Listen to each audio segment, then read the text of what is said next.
minus 20 seconds. 15 seconds. 10, 9, 8, 7, 6, 5, 4, 3, 2, 1, 0.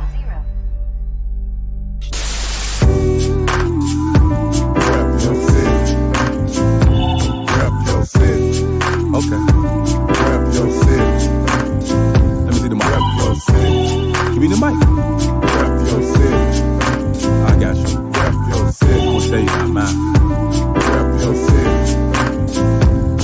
It's time for us to go live, so rep your city. I really would appreciate if y'all roll with me. Feeling this music cause it makes me wanna step. And if you don't want to, then you lying to yourself. Cause every time we party, we gon' have fun. I don't know about you, but I'ma rep where I'm from. Rep your city. Okay. Rep your city. Let me see the mic. Rep your city. Give me the mic. Rep your city.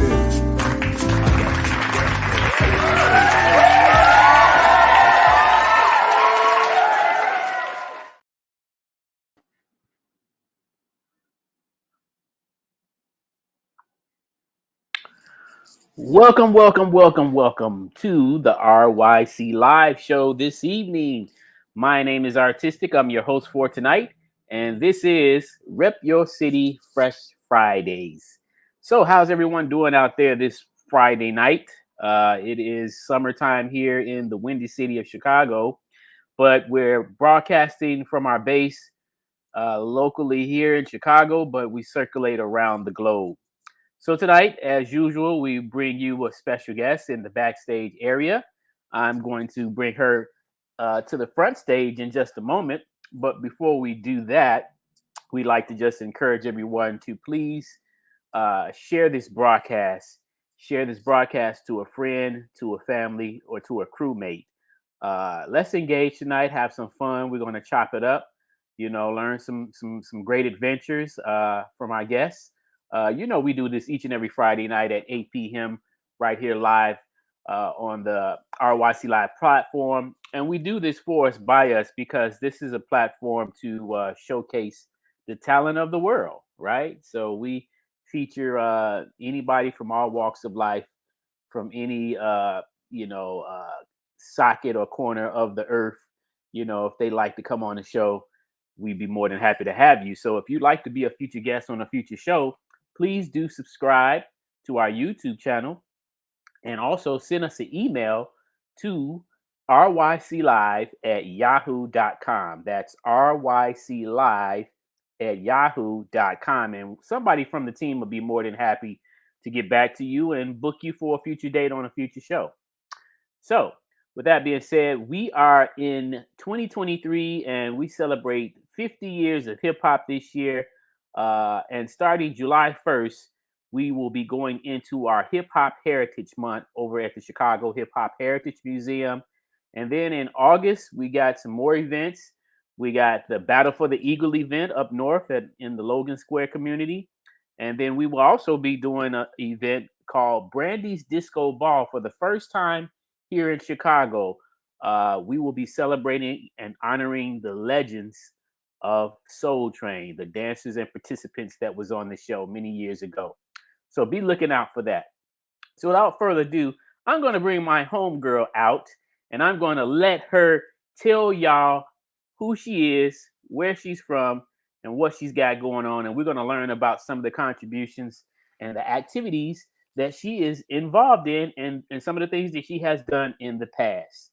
So let's see. Let's bring her out right now on the stage. Hey! What's up? What's happening? Now let me get my screen here. Just a moment to give you a little shine here. We got the back screen there, and then let's pull up the name real quick. Let's see here. We got it there. Bam. Okay. Wow. All right. Okay. It's official. So it is great to see you. So for everyone that's watching, tell us your name and where you're from, and we're going to get right into this interview. All right. Yeah, so my name is Basia. I was born in Kraków, Poland, and I grew up there in the 80s. Okay. And I moved to Chicago when I was 25. So, so I moved overseas as an adult, not as a kid, so it's kind of like a different sort of a feel and a journey when you're moving somewhere as an adult and kind of starting over as an adult. Yes. Yeah. And, so I've been in Chicago now. I just celebrated 25 years in Chicago, actually, this year. Yeah. Wow. I first came here on just a visit, like during summer in 97. Wow. And I remember it very vividly because I remember like going to the movies. I still remember sort of like the 90s, the golden era hip hop vibe in Chicago. And then I went back to finish school, and then I moved here, and I've been here and also overseas living for a few years in Asia. Okay. And yeah, and I'm going back and forth, and and and kind of just dividing my time and my energies in a few different places. Yes. But I definitely say at this point, Chicago feels the most like home. You know what I mean? Nice. Well, we're glad to have you with us. I'm excited to learn some more about you and some of the things that you've done and some of the things that you're currently working on. I know you keep yourself busy, and which is what we all should be doing, right? This is 2023 and we have a lot of things to do, right? So let you know now. Let's see. When did we first meet? Let me just see if I can remember. When did we? Was it at the? Oh, we met the first time at the museum. Is that correct? Yeah. Yeah. So about that. So so I've been, I guess, just kind of by default, since I got back from China, living in Logan Square, and just involved like more in the community, in breaking community mostly. Around here. So we didn't know each other. Right. Because I've never, not to say that I haven't been your way. Right. Because when I moved to Chicago, I always wanted to dance, and I didn't have a chance to dance when I was in Poland. Okay. I grew up, Poland was communist when I was growing up. Okay. And it was rough. And we just didn't, like dance classes, art, was just not something, like I come from a neighborhood in Kraków, in which all the riots were going on during communism, like the Lenin, riots and that whole thing. So it was pretty far from the center of the city. Later, of course, I hung out there and I went to school and stuff, but I just didn't, like I loved music. Mm-hmm. And I wanted to dance, and I always like danced for myself and with myself, but I never formally took any dance classes. So when I moved to Chicago, I was like, okay, I'm just going to go and dance, and I'm going to take all these dance classes. So that's what happened. And one of my first teachers, Chris Courtney, shout out, was a member of Stick and Move breaking crew from the South Side. You know them, right? Yes. Jonathan and all them. Yes. Chris Courtney? Because Chris, I think, still teaches at Old Town School of Folk Music. He teaches hip hop classes. So this is how it all started because, I was taking his classes, and there was another teacher who started a dance company and invited me to join his dance company. So we were doing this is early 2000s. Okay. Right? Okay. So we're doing a little bit of like shows and performances. And then Chris takes me to City versus City in Cicero. Okay. And I walk in and I'm like, this is it. This is the dance. This is the dance. You know what I mean? Like everything else is cool, but this is, I just felt the power of it, and the rawness and authenticity of what I was seeing and feeling. And again, like we were dancing, doing shows, then kind of the dance company that I was with kind of died out. And then I decided to go back to school. Okay. Here in the US.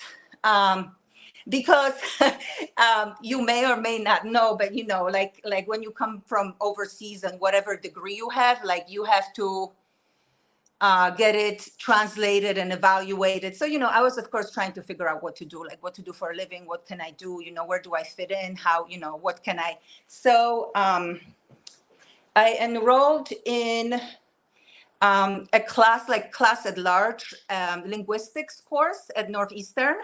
Mm-hmm. And I was hooked. I was like, oh my God, this is so cool. There's so much to learn here. It's very applied, you can do a lot of work with culture and you can apply what you learn to whatever you want. You know what I mean? It's a lot of culture studies too. So so I started my program, my master's program in linguistics. And that's how I started writing about breaking. Wow. Wow. Now, did you have any interest in the dance when you was over in Poland? Yes. Okay. So so here's the thing. I always I was always a writer and a dancer. Always, when I was a kid, I had, diaries and I wrote little things and poetry. And in school, I was a good writer and I had to read my essays to class. And that was always something that, just was a part of me. But then also dance.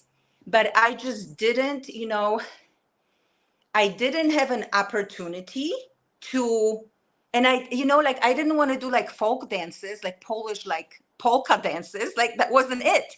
Right. And, and actually the draw for me was Prince. Oh. So it was communism, we didn't, and the way it was, we didn't have any access to anything from the West. Okay. We had 2 channels on TV. There was no, there's no MTV. There was no, I mean, none of that, right? Right. So I did have interest in this because I remember dancing at school parties and just kind of, just being into the music. But then when I heard Prince, and I didn't even know it was Prince, somebody gave me a little cassette tape, the old school cassette tape. Mm-hmm. And I didn't know it was Purple Rain. I heard When the Doves Cry. And I didn't know what it was, but I was like, ah. And then once kind of communism ended, and of course it wasn't overseas, and it was very slow process for the country to open up and be free. And of course, people's mentality doesn't change immediately.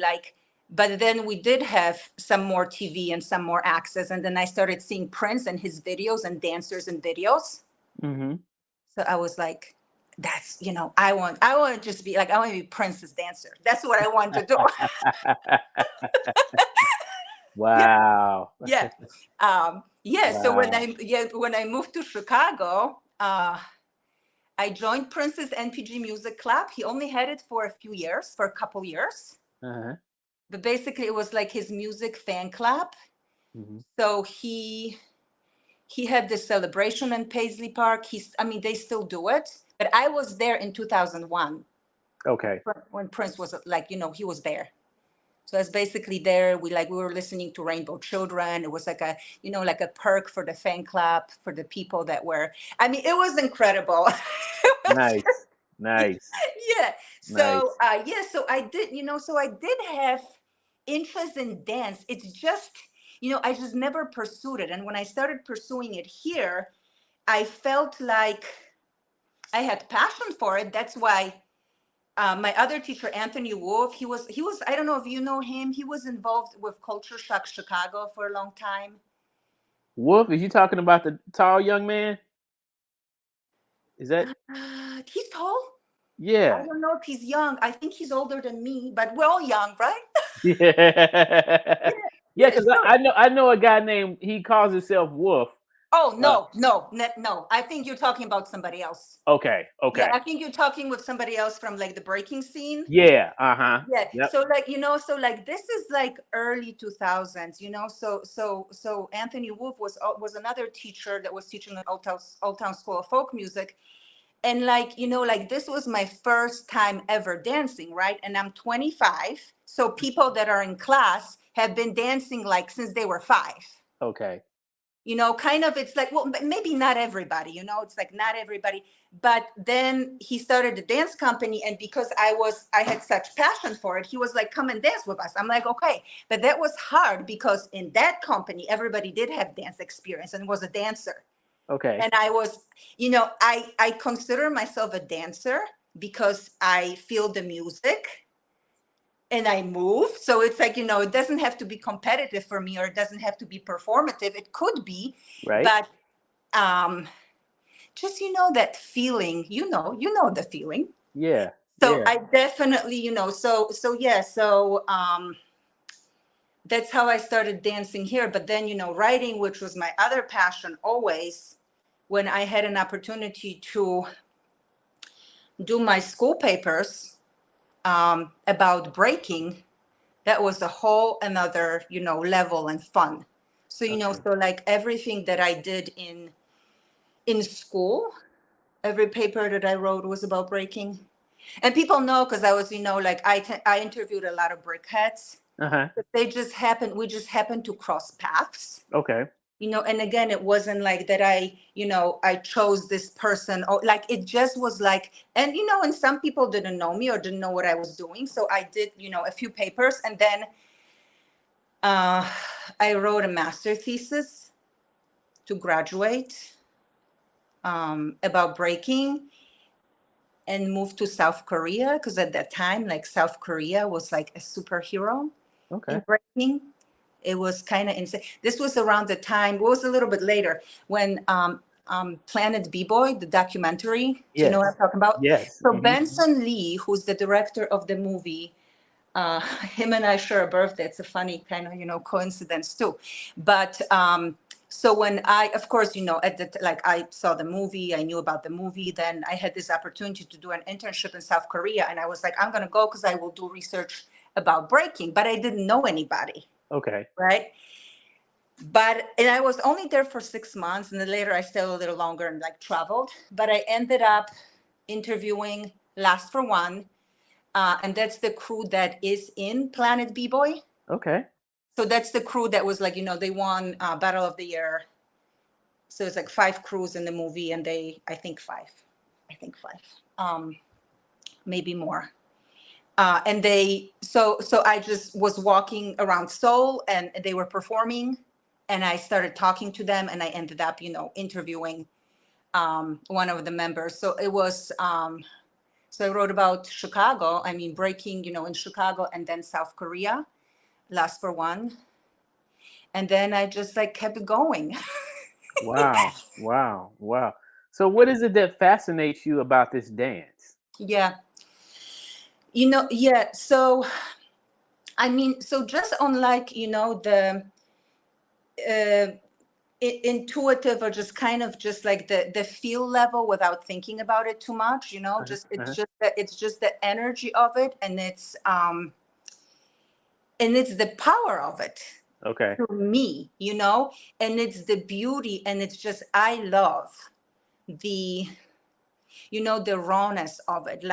It's to see it, right, and to be around it, especially to be around it in person, because just so much has changed. You can still be around it in person, but we know the Olympics are happening, and we know there's so much going on online, and there's just so much happening, right? But I just, it's like when you're in a cipher, even though you're not breaking, you're a part of it, because you feel and you exchange that energy. And I think that, to me, it also, to me, was like a symbolic answer to what I thought could defeat the system in Poland. The oppressive system of communism that I grew up in. Okay. Because I remember it, So I think it's kind of an instinctive connection that I was like, this is, I feel there's something about this that pulls me so much that, and then, of course, I did some, I did some practices, and I did some, learning, trying to learn some of it. I just feel, it's so physically challenging, right? Mm-hmm. And of course, there are people that can, learn it at 25 or 30 or whatnot. But, I just, it was just so physically demanding that, I continued dancing, and later I wasn't dancing, but I loved being around. I just loved being around it, whether I was dancing or I wasn't dancing. Right. Because I could feel the passion of it. I had so much respect and admiration, and still do and still will. And that's why I keep writing about this, right? For people that choose this challenging lifestyle as their way to live. Because this isn't easy, you know, and like it's not guaranteed that you're gonna get a gig, that you're gonna win something. You know, and to me, that kind of like you're doing it just because you love it so much. Yes. And that's how you express yourself. You know, also I just feel now when I try to reflect on this, because I didn't, you know, I wasn't like thinking about this when I first started, like, oh my God, this is it. Like I wasn't thinking why I felt that way, but now I do. You know, I just feel like it's so explosive and dynamic that like, and creative, that maybe it was like, you know, just trying to make up for the time that I lost, that I couldn't like express myself because I didn't have an outlet, kind of thing. Okay. And then I'm seeing this and I'm relating then, and I can do something with it and something about it. And I related to people, you know, so the people that I started interviewing, you know, and again, like, it's kind of cool how it all came together. You know what I mean? Because when if I didn't study linguistics and if I didn't have certain framework behind what I wanted to do, like, you know, what questions did I want to ask, like where I was getting at, right? I probably wouldn't like maybe keep pursuing it. But I just knew it was almost like, you know, peeling an onion. I was like, oh, wait, this is so dope. Let me see. So what does this mean? Or why they're doing, like, how is this and what is that? You know what I mean? And then once I started asking questions, and I had like a framework, there were certain questions that I wanted to ask. And like you ask so many people, you start seeing patterns. Right. You know what I mean? And that's really how, you know, so I was transcribing stuff. So yeah, I don't know. Is that what you asked? I'm just going. Yeah. No, I'm just trying to get an idea. Like you say, you know, you're feeling the vibes, you're feeling the energy. Yeah. You know what I'm saying? You're feeling the passion. You know, it's a combination of all of those things. And you know, and it's really, you know, for young people, you know, I mean, you know, as we get older, we still have a passion for it. But I think it's really great for young people because that's where it started with young people. And, you know, young people need something to do with all of that energy when they're young. Right. And I know for me personally, when I first started back when I was a kid, you know, it was just what you just described. You know, it was matter of fact, the first time I witnessed a guy on my block pop, and this was back in like 1982. And you know, he did like, you know, he is from Chicago, but he used to go to California, you know, every once in a while. You know, he would go stay with his mom, and then he would come back to Chicago. So one summer he came back to Chicago in 1982, and the neighbors was like, "Hey man, Brian, go ahead and do that popping thing you be doing," because popping was big in California.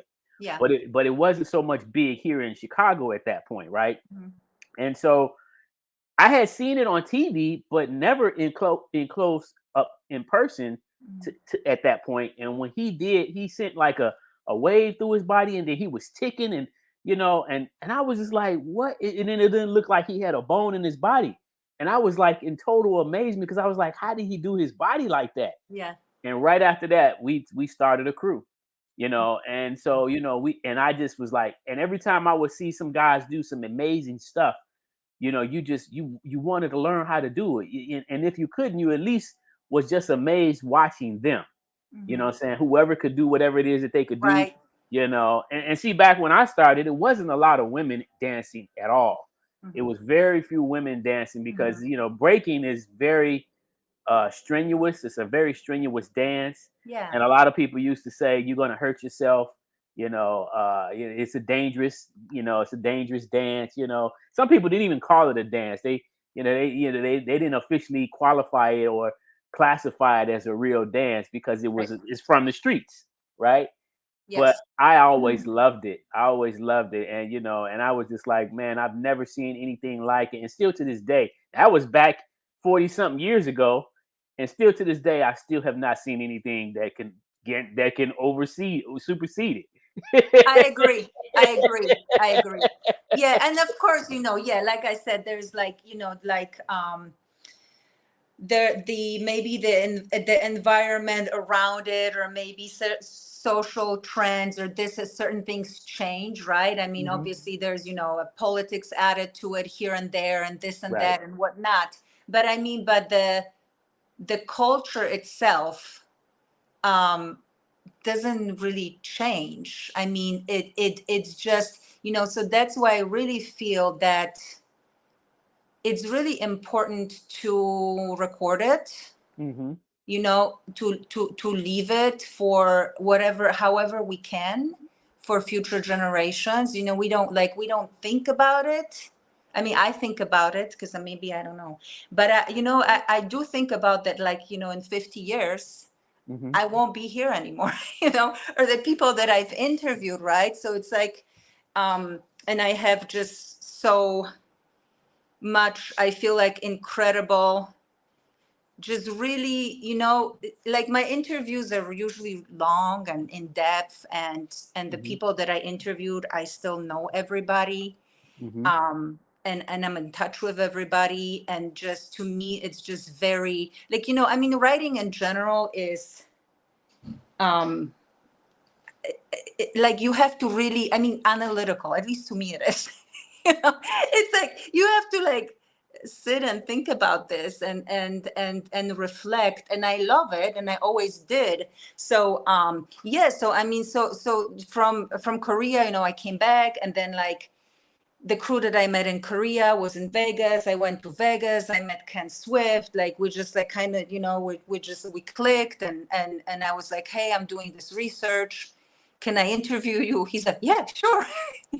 I mean, a couple months later, I'm in New York City, sitting, in the diner with Kenny, and, like, we're, like, talking, and I'm, and then, I mean, Little Caesar from LA, from Air Force crew. So, I mean, super pioneer over there, so I've done a lot of interviews with Caesar, and we've been in touch for years and years. We just recently talked about Soul Train. Because he was one of the first breakers, B-boys on Soul Train. And he was telling me how he got the gig from Twirly, Jeffrey. Wow. Whom you know. Yes. And and then you're posting something like, oh, Jeffrey's from Chicago. I'm like, wait, what? Jeffrey's from, how is he from Chicago? I just had a conversation with Little Caesar, and, like, we talked about it, and he was like, yeah, Jeffrey got me, he's like, and he was talking so highly of him, and he was just like, and then, so then I connected with Jeffrey. So it's just like, it's like, I feel like, it's connected. Like, I feel, also, like, the people that I'm supposed to meet, that I'm really doing this. I've been doing this out of my passion and love, and and I've never had, like, I mean, I knew I wanted to do a book, though. Like, after I wrote my master thesis, and kind of, like, my professors were like, how did you think? Like, it was, like, the idea of how to take certain framework and certain theory from linguistics and apply it to breaking community. Like, it was really cool, and I still love it, but I learned so much from it, right? Because you do research and you learn so much from it, and you can continue adding onto it. So, but they were telling me back then, especially my thesis advisor, she was like, you have to put yourself in the book. And I didn't want to put myself in the book for years. I was like, I don't think I can put myself in the book, because I want the book to be about breaking, and not to be, like, I don't know how to, I just, like, I didn't know how to do this, or I didn't want to do it. But then later I realized that, that to kind of cross over and to build that bridge to, like, to people that don't necessarily break. But there's so many people that appreciate it, or admire it, or watch it, or, like, I mean, it's huge, that, right? All over the world. So so I was like, okay, I will tell a story, I will show right, how it influenced me and inspired me and changed my life, even though I right now don't physically break. Okay. right? But I do, like I said, I consider myself a dancer. I did a lot of different dance styles, like I probably took like everything that I could. The most recently I did Brazilian samba, and I was in Brazil for a while. So, yeah, That's it's, true. yeah. That's true. So, so I've been really working really, really, really hard on the book and the book proposal. Okay. And so much work, and it's Okay. ready. And I mean, the proposal is ready, and and like, without getting into all of the ins and outs, but yeah. Okay. So Well, what we're going to do right now is we're going to take a quick commercial break. And when we come back, we'll pick up where we left off. You're watching the RYC Live show, and we will be right back.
If you want to see them, make sure they see you. Local to Global is a full-service film video production and marketing company that emphasizes on high-quality, brand-focused content to boost brand awareness through marketing, advertising, and broadcast media. Everyone has a story. Let us tell yours. We are Local to Global Production.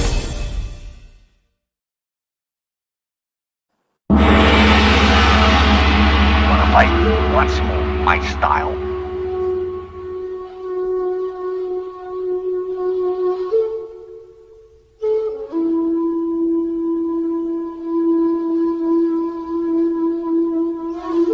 Fight me. We came here to battle. Bruce Lee in the mix, right here, RYC Live. Tell me, I did not just beat him. You're pretty good.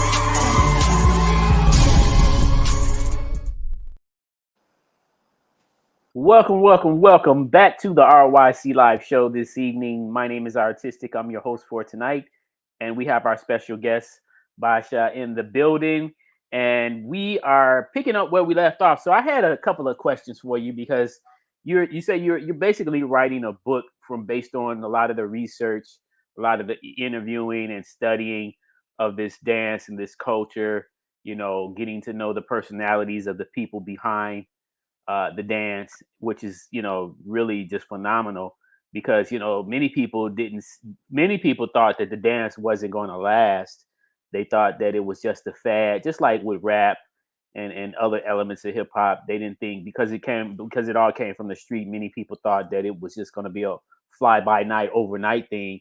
But yet here we are in 2023 celebrating 50 years, really 50 years plus, right?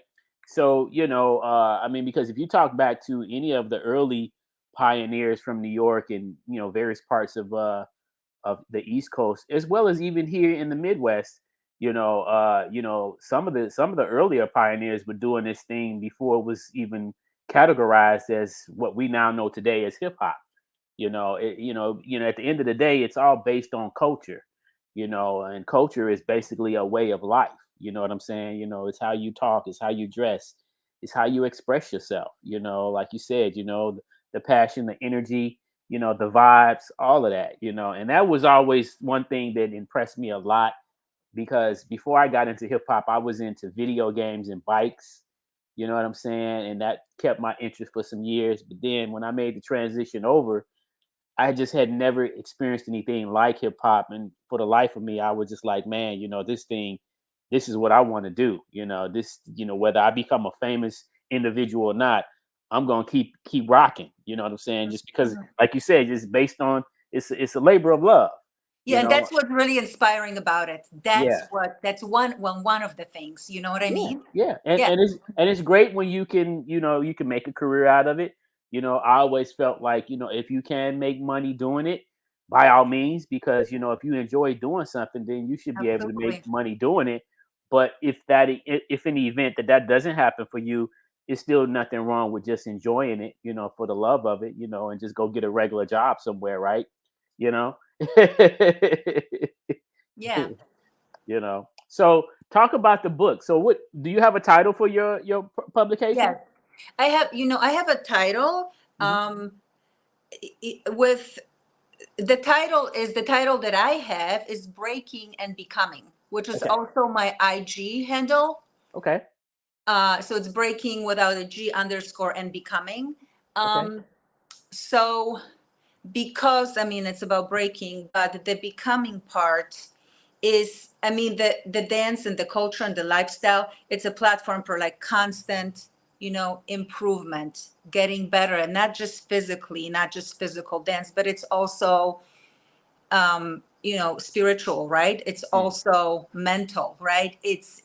There's philosophy to it. And that's what was, was really cool about interviewing and what kept me going, like how many layers I discovered that I couldn't discover just by looking at the physical dance, right? Because physical dance obviously is the first thing that's going to pull people in, and it does. And whether you pursue it as a practitioner, you do it, or you're a fan, or whatever it is that happens. But like for me, it was the interviewing that just was so fascinating to me, right? Like how much philosophy and spirituality and what people really say about why they do it and what it is to them. And you start seeing patterns because, so I was here, so Chicago, West Coast, East Coast. And when I say West Coast, East Coast, I don't mean everybody there, like obviously right. I'm just one person. So I'm not I'm not even saying like all of Chicago, because I just, again, it was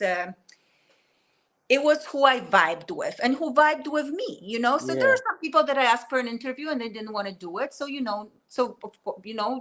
great. Okay. There's so many other people that, but like, I just happened to be around brickheads at the time, and I happened to. So that was the crew that I interviewed, the most. Okay. And then I was like, as I said, I was in South Korea, and then I was in China, and I was in mainland China and in Hong Kong and in Macau. So it's just, there's a lot of differences there too. And there's breaking in every country in the world, right? Yeah, but it's for sure. like, and of course, Poland, right? So it's like Poland, my city, when I was leaving Poland in 2000, yes, there was breaking. I didn't see it as a kid, never. Okay. I didn't see it in my neighborhood, even though it was working class neighborhood next to the steel mill that started all the riots. And, and actually Poland was like the first one to break off and the communism, and then other countries in the Eastern Bloc followed. But it just like, but it was a bloody fight, and a lot of people died. And So anyway, so in China, right? So I mean, exists in Poland, but now in Poland, I mean, there's so Polski flavor. So some of the people from my city, from Krakow, they're the ones that later created like Outbreak is Slovakia, but they created the camp. Okay. And the camp is like the biggest camp in Europe now. So they have it every year before Outbreak Europe. They invite teachers from all over the world. This year they have a youth camp. So, people go from all over the world and they take classes from like, there's like six people, I think, every year. So it's just kind of, like it's, but talking to people in different countries, right? And seeing this, there's of course differences because the dance and the culture allows you to be yourself. So that's incredible. That's why it's so appealing everywhere. You know what I mean? Yeah. It doesn't dictate. It tells you like hip hop is being yourself and expressing yourself. Mm-hmm. Mm-hmm. Just authentically, like, but then there's like, you start talking to people and there's similarities. So, so what I found out through my research is that it's the worldview that connects everybody. Mm-hmm. So it's this layer underneath the philosophy of it that, and it's fascinating because of course we can say, oh yeah, it's got to be there. Like, but actually finding that out and proving it through asking these questions and having it on paper and like seeing it is like, so the book, so like, you ask, so it's Breaking and Becoming is the title that I want. Okay. But I am pursuing traditional publishing. Okay. Which is the reason why I had to do a book proposal. Okay. A book proposal is a business plan for the book. Right. Right. But let me tell you, I mean, I have no background in business or even like writing. It's just always been my passion, but I don't have a degree in writing. I have 2 degrees. One is in education and culture from Poland, and then I have a degree in linguistics here. So I wrote during grad school, but I don't have a degree in writing or journalism. Mm-hmm. So but a lot of writers don't, and you don't have to have it to be a writer. Right. But but it's overwhelming what you have to learn to write a book proposal. Like, I've had my, like I had about maybe half of the book written, but it's like a rough draft, right?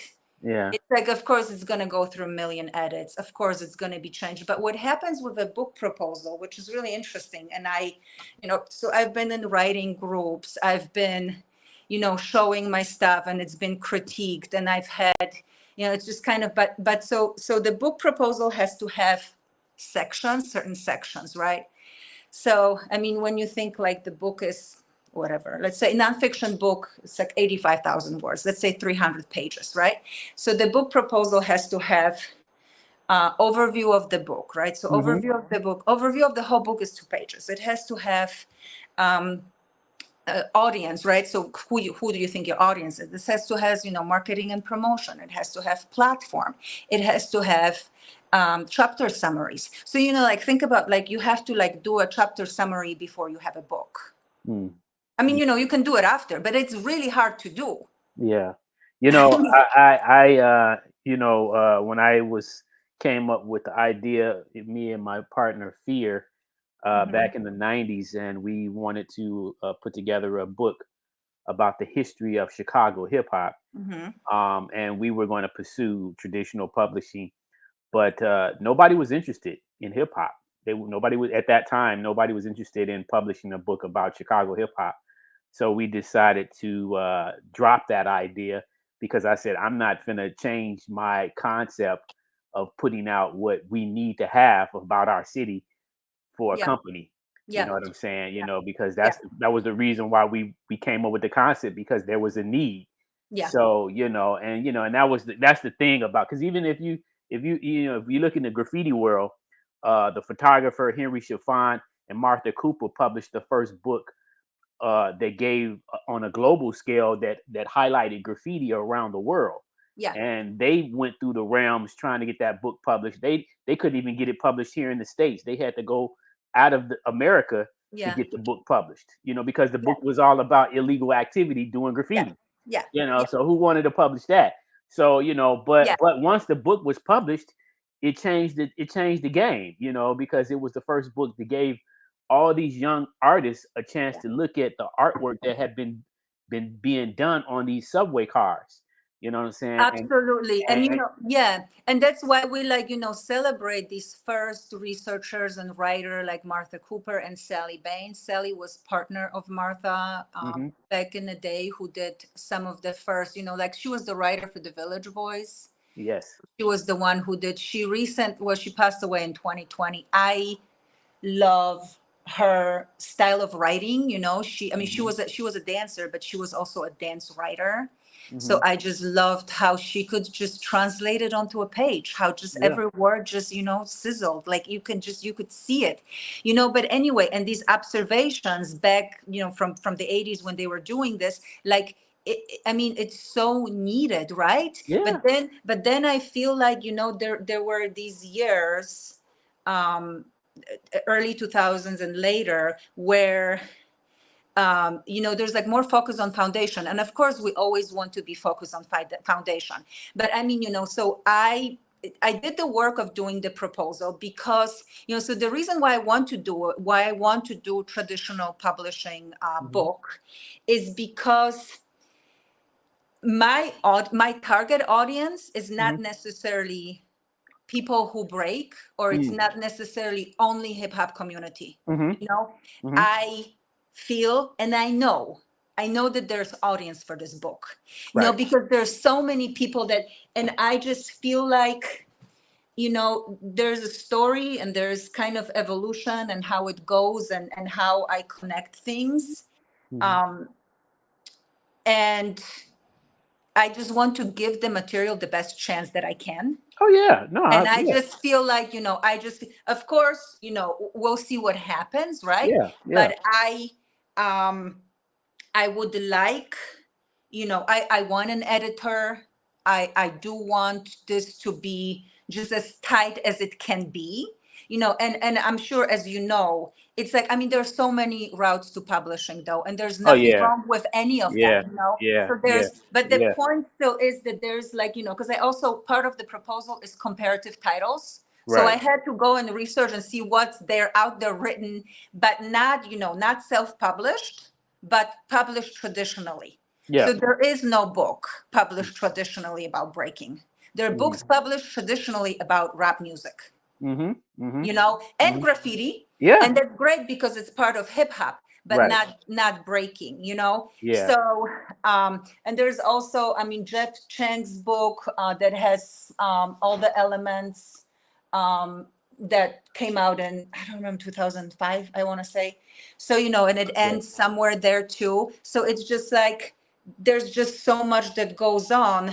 And there's definitely, like my book, I do weave myself into the narrative of it all.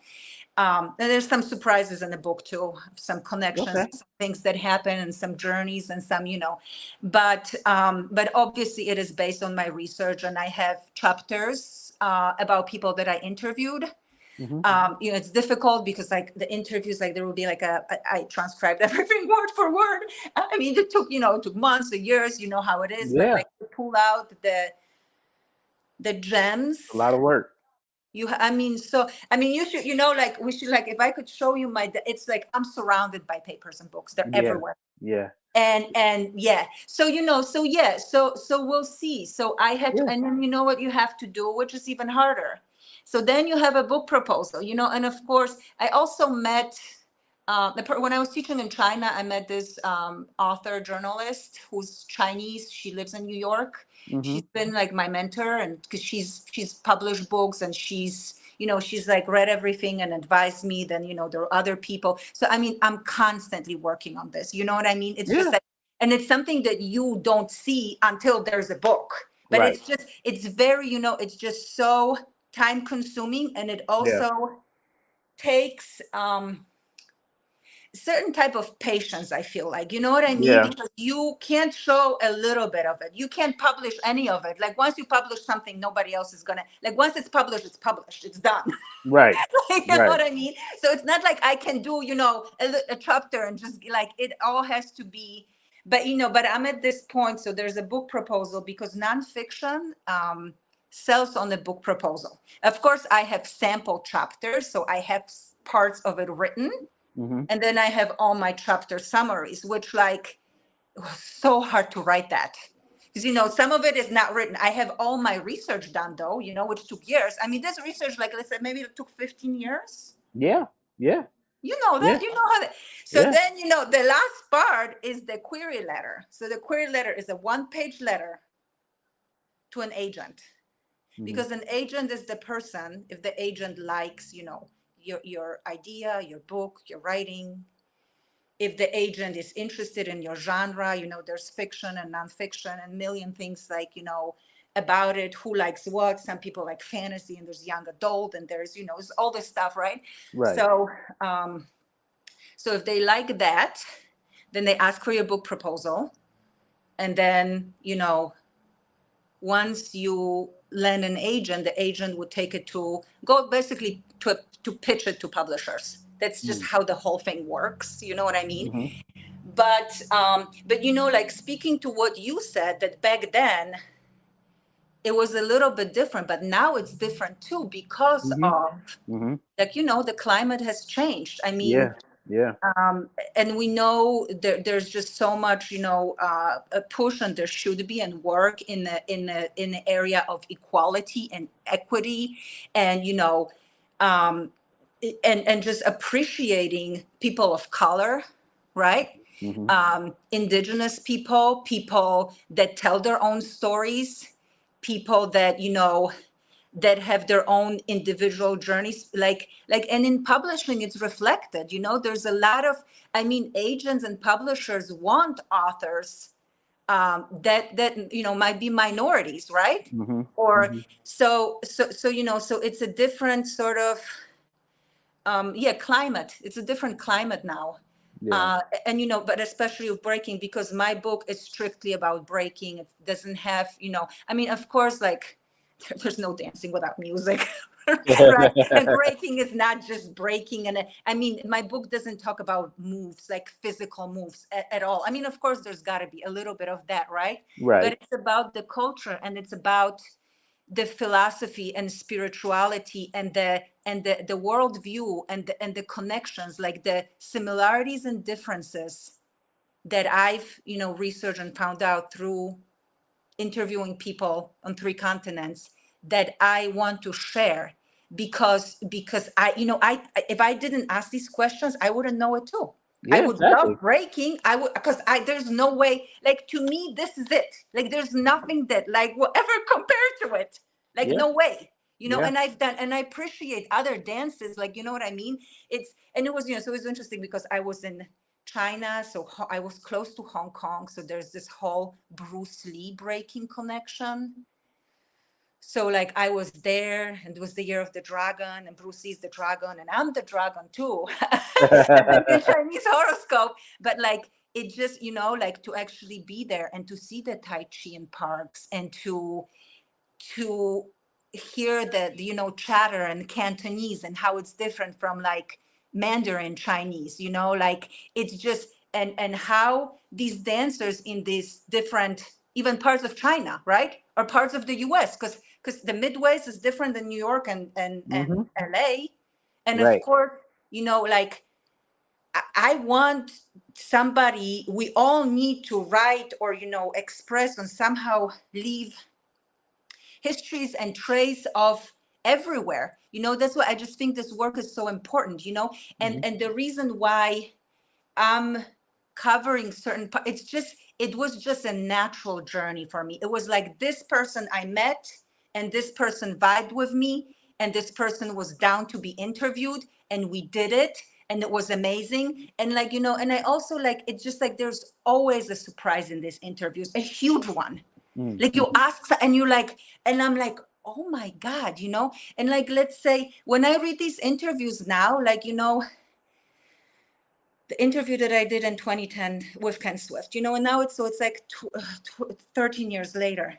Mm-hmm. I just feel like this interview is like even more, I mean, I shouldn't say because it's always valuable, but it's incredible to talk to people at a certain time because we all change too. Do you know what I mean? Yeah. And so it's like you get in and it's like a stamp of time on that part of that particular, and it's just, I feel like I really want to share that. You know what I mean? Like, that's why I'm doing the book. And I feel like I always felt that I wanted to do traditional publishing.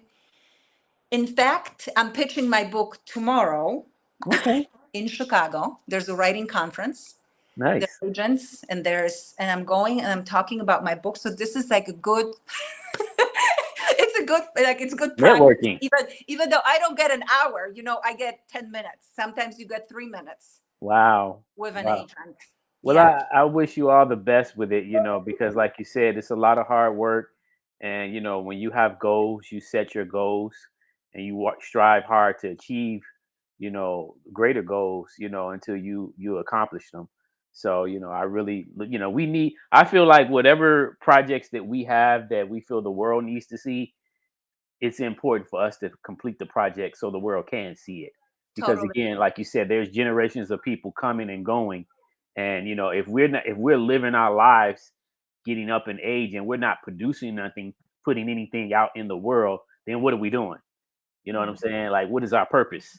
You know what I'm saying? So at some point, you know, we got to be able to create some content to leave behind for others.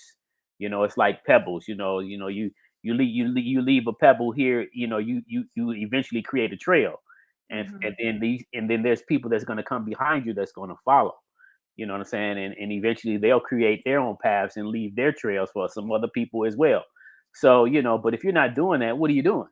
And, you know, and that's why, like, I want to thank you, because going back to how we started and how we met. So yeah, we didn't know each other. Right. And you don't know this, but I was like, before I went to Chicago Hip Hop Heritage Museum, I was trying to get somebody to go with me. Okay. I was like, B-Boy B, right? Because we're here in Wilkes. I was like, somebody needs to go with me. Who's going to go with me? I'm like, come. And he's like, okay, yeah, I'm going to go. And then somehow it didn't happen. I was like, okay, well, you know, like, I'll just go, right? But like, I know I don't know any, and it's okay, because I mean, obviously, you know, to do this research, you have to go to places. I mean, when I moved to China or South Korea, and that's another part of it, that like I actually lived there, you know, and that's why I feel that I can write about it, because I feel it, I felt it, this culture became a part of my culture too, you know. So it's definitely this cross-cultural, like being Polish and growing up in communist Poland, and then moving here to Chicago and experiencing hip hop and breaking like early 2000s, and then going overseas and coming back and kind of like meeting people and connecting naturally to some of like icons of the dance. It's just, you know, like I felt that it was meant to be, you know. I just felt that this was like a mission, and I just couldn't stop. Like I can't stop. Yeah. Well, we enjoyed you when you came to the museum. But that's what I want to say. Okay, sorry, because I keep drifting away. So then I'm there, right? I walk in, and Kingdom's there, and you know, and me being me, right? Because I mean, I always ask these questions. So, you know, also it's kind of like it's not necessarily natural for me, because I'm always the one asking questions. You know what I mean? So I'm like, I'm not used to being asked anything, you know, because I'm just always like the one with the pen, with like all my recorders, like all my recorders are here. They're all here. Right. all my recorders, like because I always work on this stuff all the time. So anyway, I start, so, you know, like I check it out, and then I ask Kingdom a few questions, you know, and he's like super you know, warm, and I mean normal, but like, you know, like he just genuinely just like answer. We don't know each other, right? But he answers the questions, and then I ask something about breaking, and I was like, what about this photo? And he's like, oh, you know, my partner, but he's not here. And then I think he says artistic, but I know about you because I know from B-Boy B and all of them, you know. So right. And then and then you come in, and I said something, and we ended up like talking for 3 hours, right? And I'm like, oh, what about this? So, I mean, And I, totally honesty, I mean, I didn't know. And if it wasn't for Chicago Hip Hop Heritage Museum, how would I know about all, I mean, you remember, like, I was blown away. And Yeah. I've been in Chicago for 15 years, and Yeah. I don't like claim anything, you know what I mean? I mean, I feel a guest in hip hop, and I don't know, like I said, like, I feel like Chicago is the most home. But for people that are immigrants, which, of course, hip hop also started with immigrants, right? Because people who came to New York, Right. from different parts of the world, and they were and that this was all happening. But it's like, it's another kind of dimension of it. Like, I don't exactly know where is home. Not exactly. I'm going to Poland to see my family, first time in 4 years. Like, I've been really busy, and so it's really important that people like you in Kingdom and others too. Of course, I don't know everybody, so if I don't say the name, that doesn't mean I'm excluding. It just means maybe you haven't, but that you're welcoming, and you guys showed me that. Like, you were so welcoming. And there was, like, I was asking questions, and because I always ask questions. That's what I do. Yeah. And it's natural. And it's not like, I have them written. I was like, I just really want to know. And it's like, and it's genuine curiosity. You know what I mean? Yeah. Yeah. Well, that's the beauty behind wanting to have, or wanting other people to learn about what it is that you do. And that's the reason why Kingdom and myself and others like us don't mind answering questions, because how else would other people learn about what we've experienced and what we've pioneered over the course of time if we don't explain it? And that's the best way to get an answer. The best way to find out something is to ask the person that can convey the answer to you. And it's better than reading a book. It's better than watching a movie. You know what I'm saying? It's direct. You know what I'm saying? When you can, why go watch a movie about someone that you can talk to directly, right? But it's interesting too, which also, like the new generation, and I'm not like dissing anybody or any, but it's just different times also with technology, and it's just like people don't really call me. The only people that call me are like people that are older than me. There's a few people that I know that don't have social media. There's a few there are a few like old school, breakers, b-boy people that I know that they don't want to have anything with social media, but they will call, and it's like, and it's so I agree with you, and there is nothing like that real, great interchange conversation, and really just being, in a moment and sharing this, because that's what, like, that's what makes me feel at home. So I mean, definitely, like, I really love that you're doing Chicago Hip Hop Heritage Museum, and and I support, and I tell everybody about it, and and especially, and we're not going to get into it, that, like, that Chicago does kind of get a bad rap for not being unified, and for not, for kind of just being divided and not agreeing, and there's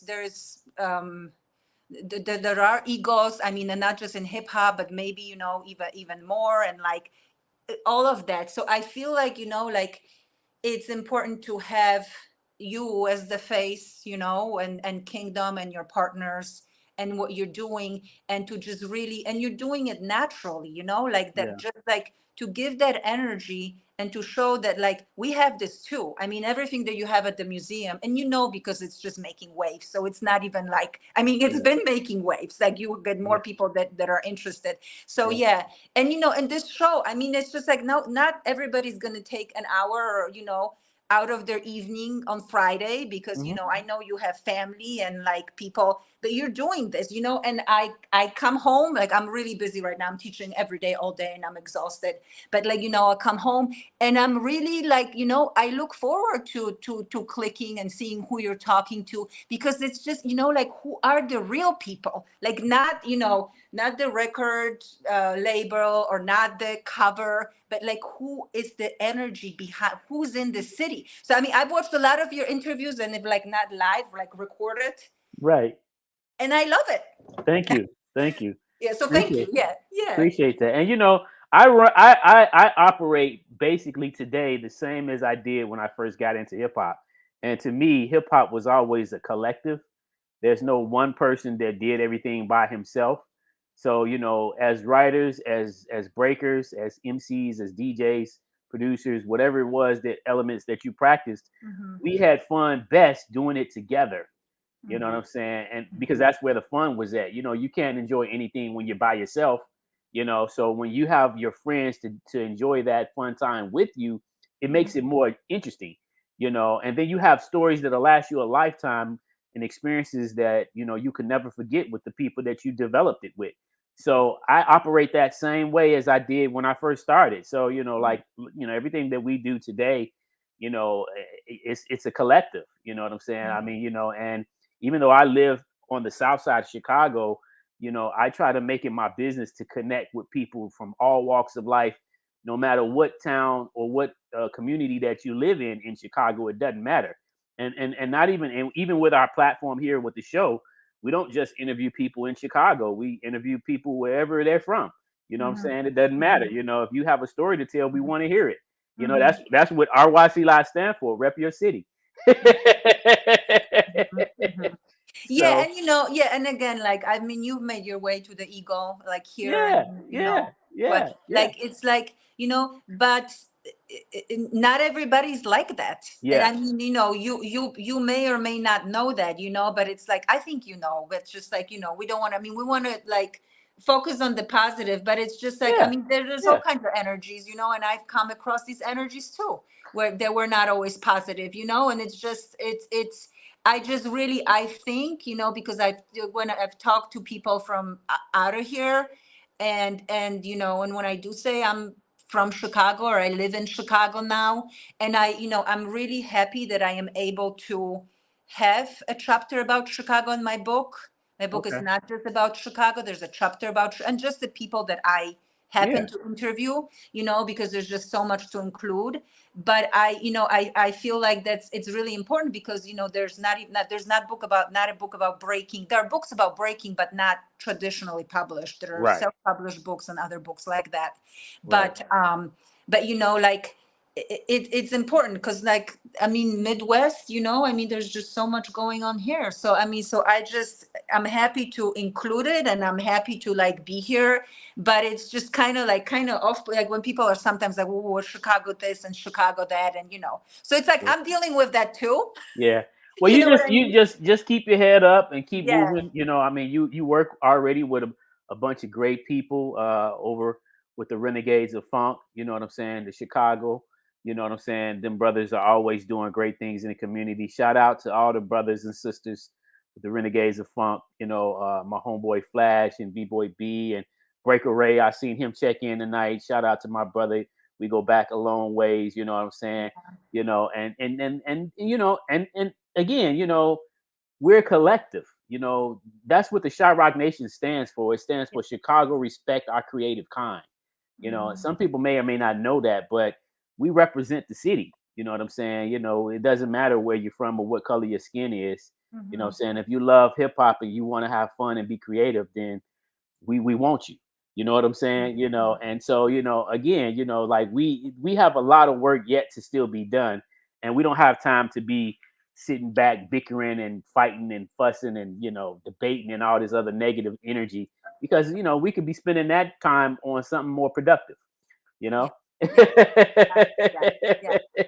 and just like just like doing this, and just I mean you've been, I really think because I always also have this like perspective of an outsider, which is cool for writing too. Sometimes it's like when you're an insider, it's great to be an insider too, but it's just certain things you don't see. That's why like I want my book, this is my intention and my goal, to build a bridge to general audiences that may not be familiar with breaking or with this culture, because it goes deep. It goes deep. It really goes deep. And because I have so much passion for dance, like in general, but especially this dance, I see this work as like my contribution to the culture. And of course there's like people that I interviewed that are included in the book, and I yeah, That's we'll great. see what happens. Yeah. Well, let's take a look at some of the pictures before we conclude, because you sent me some of the photos.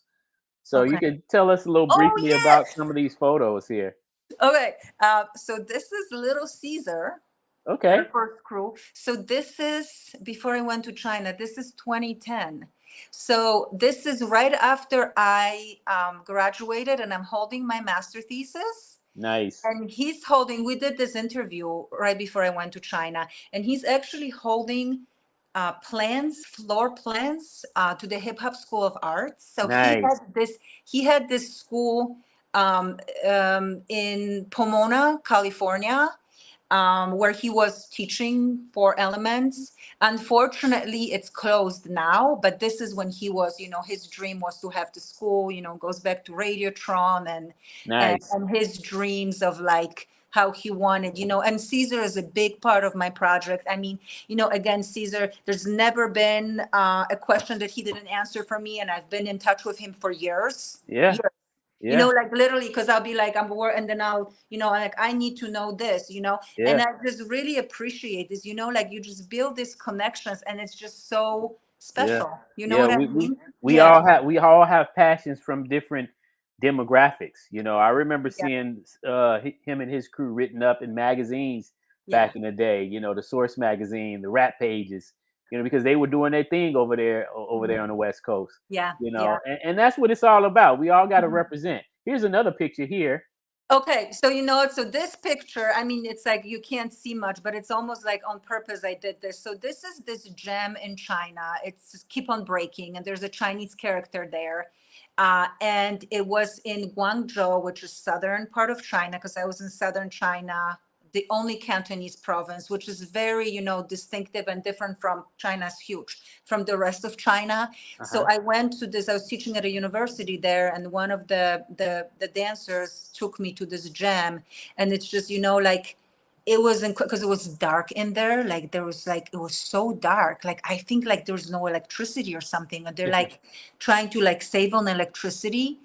And there was like, just tags all over on walls, which you could see a little bit, you know what I mean? And this is when I met like a crew that later I connected with, and I went to Hong Kong and like, all of that. So yeah. That's cool. That's Yeah. cool. How about this one? South Korea. Okay, so this is South Korea. So this is my Korean dance crew. So when I was teaching in South Korea, and this is when I moved, so I was in South Korea in 2009.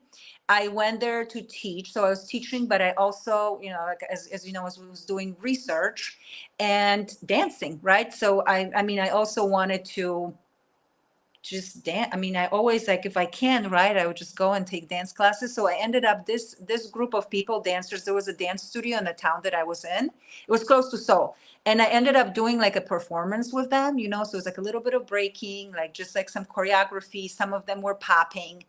So we did at the end of my school year, we did a performance, and like all my students were like, I mean, they knew that I was doing this research, but I didn't know like that I was really dancing, so it's just a really fun kind of moment. Nice. Like, nice. Yeah. I really like how you get around. What about this one? This is the performance. Oh, and it's wow. me. So I'm the one in the middle in the freeze. What, up top or down low at the bottom? Yeah, on in the middle on top. Okay, nice. Yeah, that's me. So we were like ending up our performance, and there's one girl, so the one down like below me on the lower floor stage. I'm on like, yeah, she did choreography, and like some of them were poppers. Yeah, so that was the school. So it's just cool memory. Like, Nice, yeah. nice. How about this one? Oh my God, the body crew. This is the crew from Hong Kong.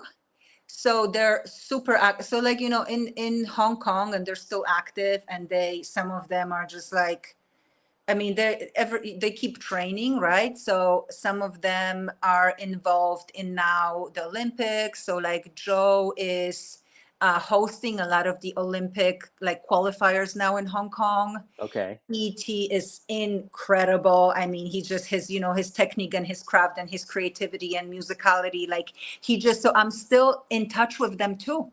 Like we, you know, Nice. like we still talk, and I do have a chapter about Hong Kong. So this is in mainland China, but this is the gem where I met them at, and because they spoke English, like we talked, you know, because like a lot of people didn't, and I don't speak Chinese. Right. So yeah, so this was the connection. Yeah, I mean it's a great memory. Yep. Great experience. Buddy Yeah. Crew. Shout out to Buddy Crew. Yeah, Hong Kong. Yeah. Nice. Okay, so this one is South Korea. Nice. So this is Seoul, and I'm just standing in the middle of the street. And that's it. I don't know why I said it, you know, like, yeah. But yeah, that's me in Korea. I think it's clear that it's Korea. Yeah, and you know, but it brings back so many great memories and great experiences that, you know, it's a part, you know, it has become a part of your story. Yeah. You know, so it's great to share it. You know, here's another shot. Okay, so this is Brazil. Oh wow. Yeah, so this is Brazil, and I think the reason why, you know, like I shared it. So this is Rocinha. So Rocinha is the biggest favela in Rio. So I mean, and so I went there I spent a few months in Korea, but not in Korea, in Brazil. I went and stayed with my former student. And we went like with a person who lives there, who like has a DJ school. So actually that picture that you pulled for the flyer, like me DJ, that was in Brazil. Nice. That was in Brazil. And in that, you know, and favela is a huge, so MJ recorded his They Don't Care About Us. Remember, like in Brazil. And it was in Rio. I don't think it was Rocinha. It was a different favela, and then one in Bahia, which is another part of Brazil. But yeah, that one, you know, I mean, Brazil has its own, and you know, of course, Brazilian breakers are amazing too. But I did samba in Brazil, which is their dance of resistance. You know, it's just like, yeah, this is Rocinha. So this is Brazil. Okay, yeah, this is a nice day shot. How about this image right here? Yeah, so this is also Rio and Rocinha. So it even says like Rocinha. You know, they pronounce R as H. That's why I'm saying Rocinha. That's yeah. This is their this is just, so there's art everywhere. I mean, the dances, you know, just incredible all over Brazil. There's so many different dances there, but definitely breaking too. That's wonderful. That's wonderful. Well, listen, you know, thank you so much for your time and, you know, all your great contributions. And I look forward to your project being completed, you know, being able to be put out there in the atmosphere. You know what I'm saying? I hate that we won't be able to be at these events at the same time on August 13th, but it is what it is. You know, I'm so excited to see the vast variety of Soul Train dancers that's going to be coming here to Chicago to get down with us. So, you know. Yeah, I mean, can you just tell us? So, you know, yeah, I mean, I was going to say that, and I'm like, I even put a note so I don't forget. I was just like, let's try not to cross like that again, like double book, you know? Yeah. We have Battle for the Eagle at the Eagle, and it's the 50th anniversary of hip hop. And then you're doing the Soul Train Disco Ball. Right. Soul Train Dancers event at the same day. And I'm in Poland. I get back like 2 days prior. But I mean, I would love to go. Maybe I can somehow, I don't know, be in two places at the same time. I mean, I don't know. But okay, so this one, so you have some Soul Train dancers coming. Oh yeah. You've already met who did you meet? You met Juliet, right? Juliet. Juliet Hagerman. And so she'll be back. And we have a whole host of people that's going to be coming. And actually, we got some that's already here that I just come to discover. There's actually some Soul Train dancers that live here in Chicago that I was not aware of. You know, so they'll be here. You know, all because of Brandy Sanders. She's the woman that has been connecting us because she's an original native of Chicago, but she currently lives in LA. So she does this event out there. You know, she's been doing it for over 10 years out there in LA. But this would be the first time she does it in Chicago. Okay. And, you know, so I'm super excited. So she's got Juliet coming back and, you know, some of the other artists that she's trying to, you know, some of the other dancers that she's, you know, corresponding with that's going to be coming. There was a old locking group here in Chicago that currently lives in California now. They used to call themselves the Puppets. Okay. And they're coming, they go back to the 70s. They started like shortly after the lockers started in California, and so it's just exciting. It's just, so we're going to do a private event at the museum on Saturday, which is August 12th. And then we're going to do the main event on Sunday, which is August 13th. And so it's going to be a whole, this is my first time. I've never been to any of her events, but, I've seen some of the videos that she's done from the past, and she does a whole red carpet thing and, costume contests, and of course, dancing and music and food. So it's going to be, it's going to be great. And the idea is to, it resembles, that's why it's called Brandy's Disco Ball, because we're going back to the 70s and the 80s when, that period of time was what it was. So, and so we're going to do some short interviews, when they come to the museum. We're going to do some photo shoots, what I'm saying, share some experiences and everything. We're also going to do some mini tours because some of the Soul Train dancers want to see the Shabba-Doo mural that was just painted recently. And they also want to see the street sign that Shabba-Doo has over there at the school. So yeah, I mean, and obviously Chicago has so many contributions to, and not just in hip hop, because I mean the Soul Train is so important. I mean, important, important. Yes, so important. And people don't even know it started in Chicago. Some people don't even know it started. I mean, I'm including it in my book. I mean, I have to, right? But there's all these other people like Walt Disney, and I mean, and many others that, like, nobody knows, like, they're even like started here. So I mean, so but so what are the hours of your event? Like, so it's going to kick off 4 p.m. on Sunday. Okay. So that's it's gonna go until, I think 12 or 1 that later on that night. So you know what? I can come later. I can come to it. Can I come like around 5 or 6? Yeah, if you can make it, because I was gonna try to do that, but since I'm one of the key people that's involved, so I know I'm not gonna be able to split myself like that. So and the fact that I've already been to the Battle for the Eagle event numerous times, so I understand. So no, totally. But I just think, I mean, I would love to just like enjoy it, but also just would love, just for my writing and just be around it and just kind of keep, So I'll connect with you and I'll figure out. But if you're saying it goes until midnight, because Battle for the Eagle like ends, I don't remember what time we're ending. I know they usually start wrapping up around 8, or so, because you can't stay out too late. You can't stay. Usually from like 12 to 8 or something like that. Because I mean, even if I was there for like a couple hours, like later, I would just love to just like show face and just be there. So I'll connect with you. But thank you so much. You're welcome. So we will talk sooner than later, and thank you so much for everything, and let's stay in touch. And we open up July 1st. We open up with a brand new exhibit at the museum.